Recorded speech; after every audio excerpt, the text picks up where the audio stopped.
Hi, hello అందరికీ స్వాగతం. అందరికీ నమస్కారం. నేను మీ host Suhasini from mommy's love musings. పేరెంట్స్‌లో ఒక చిన్న మాట పాడ్‌కాస్ట్ షోకి స్వాగతం, సుస్వాగతం. మన ఇంట్లో ఒక 4 ఏళ్ల బాబునైనా, 16 ఏళ్ల అమ్మాయినైనా ఎవరిని పిలిచినాను చాలా కామన్‌గా వినే మాట వాళ్ళ నుంచి రెస్పాన్స్ 5 నిమిషాలు నాన్న, 5 నిమిషాలమ్మ. కొంతమంది చిన్న పిల్లలు మరీ చెప్తారు. జోక్‌గా కూడా ఉంటుంది. 1 మినిట్ డాడీ. అవునా? ఎప్పుడైనా ఆలోచించారా? వాళ్ళు ఎందుకలాగా 5 మినిట్స్, 5 మినిట్స్ అంటుంటారు. అదే మీ చుట్టాలింటికెళ్తే ఇదే సిట్యుయేషన్. 5 నిమిషాలమ్మా, అమ్మ 5 నిమిషాలు. వాళ్ళందరూ నవ్వుతూ అంటారు. ఈ 5 నిమిషాలు ఎప్పటికి అవుతుందో ఎవ్వరికీ తెలీదు. ఎప్పుడు చూడు ప్రతి దానికి 5 నిమిషాలు, 5 నిమిషాలు, 5 నిమిషాలు అంటూ ఉంటారు. అవునా? ఒక్క నిమిషం మనం ఆలోచిద్దాం. మీరు ఆఫీస్ నుంచి అలసిపోయి ఇంటికొచ్చి కూర్చున్నారు. సోఫాలో కూర్చొని మొబైల్ చూసుకుంటున్నారు. వాట్సాపో, ఇన్‌స్టాగ్రామ్ రీల్సో, యూట్యూబ్ షార్ట్సో ఏదో ఒకటి చూసుకుంటున్నారు. అదే మీ పిల్లవాడొచ్చి మిమ్మల్ని పిలిస్తే, "ఒక్క నిమిషం నాన్న ఈ షార్ట్స్ చూసేస్తాను. ఒక్క నిమిషం కన్నా ఈ రీల్స్ చూస్తానంటారా?" అలాగే కొంతమందికి కోపమొస్తుంది. మీరు ఆఫీస్ నుంచి వచ్చిన వెంటనే యూట్యూబ్ షార్ట్స్, ఇన్‌స్టాగ్రామ్ రీల్స్ చూడకపోవచ్చు. వాట్సాప్ కూడా చూడకపోవచ్చు. కానీ మీరు ఇంటి నుంచి పని చేస్తున్నప్పుడు, ఏదైనా పని చేస్తున్నప్పుడు చాలా సీరియస్‌గా ఎవరన్నా మీ పెద్దవాళ్ళు గానీ, మీ పిల్లలు గానీ, ఎవరన్నా వచ్చి మిమ్మల్ని పిలిస్తే మీకెంత చిరాకొస్తది? మీరేమంటారు? "ఒక 5 నిమిషాలు వదిలేయి నన్ను ఈ పని ఫినిష్ అవ్వని" అంటారా లేదా? మరి పెద్దవాళ్ళైన మనకి అంత చిరాకొచ్చినప్పుడు, మరి చిన్న పిల్లలు వాళ్ళ బ్రెయిన్ ఇంకా ఎదుగుతుంది. వాళ్ళ ఎమోషన్స్‌ని వాళ్ళు ఇంకా పూర్తిగా ఐడెంటిఫై చేయలేదు. వాళ్ళని సైకలాజికల్ నీడ్స్ ఏంటో వాళ్ళకి పూర్తిగా తెలీదు. అలాంటి పిల్లలు 5 నిమిషాలు, 5 నిమిషాలు అంటే అందులో మనం చిరాకు పడాల్సింది, నవ్వాల్సింది ఏముంది ఫ్రెండ్స్?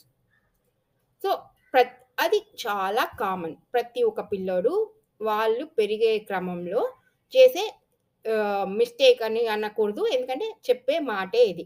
ప్రతి ఒక్క పేరెంట్ వినే ఉంటారు. మనం చిన్నప్పుడు కూడా మనం అలానే చెప్పుంటాం మన పెద్దవాళ్ళకి. వాళ్ళు వినే ఉంటారు.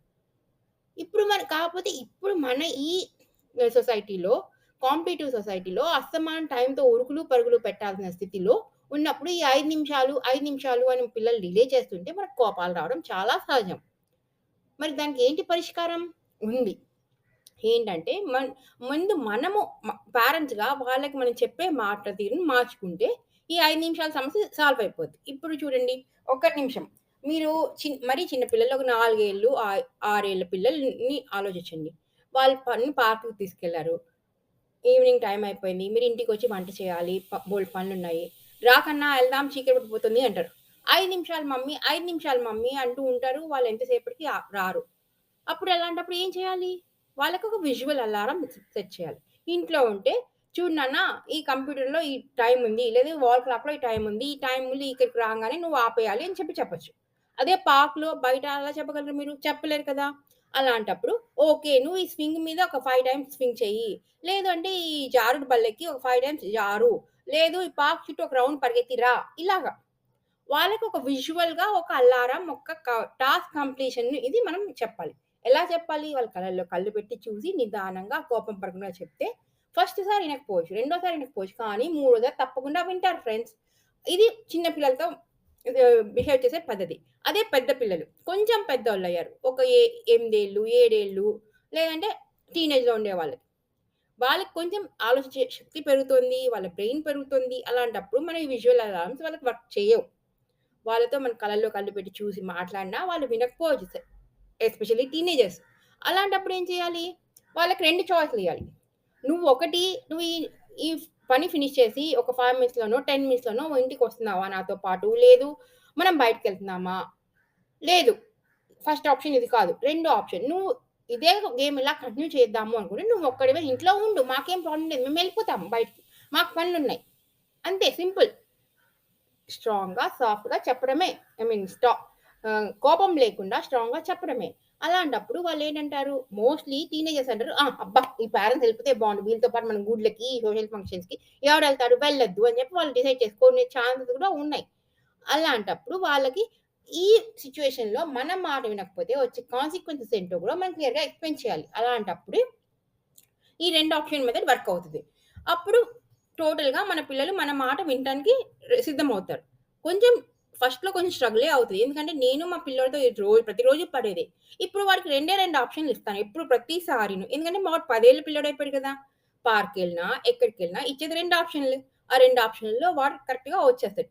వచ్చినప్పుడు ప్రతిసారి నేను వాడికి థాంక్ యూ చెప్తాను. చెప్పిన టైం లోపల పని ఫినిష్ చేసి వస్తున్నాను కాబట్టి.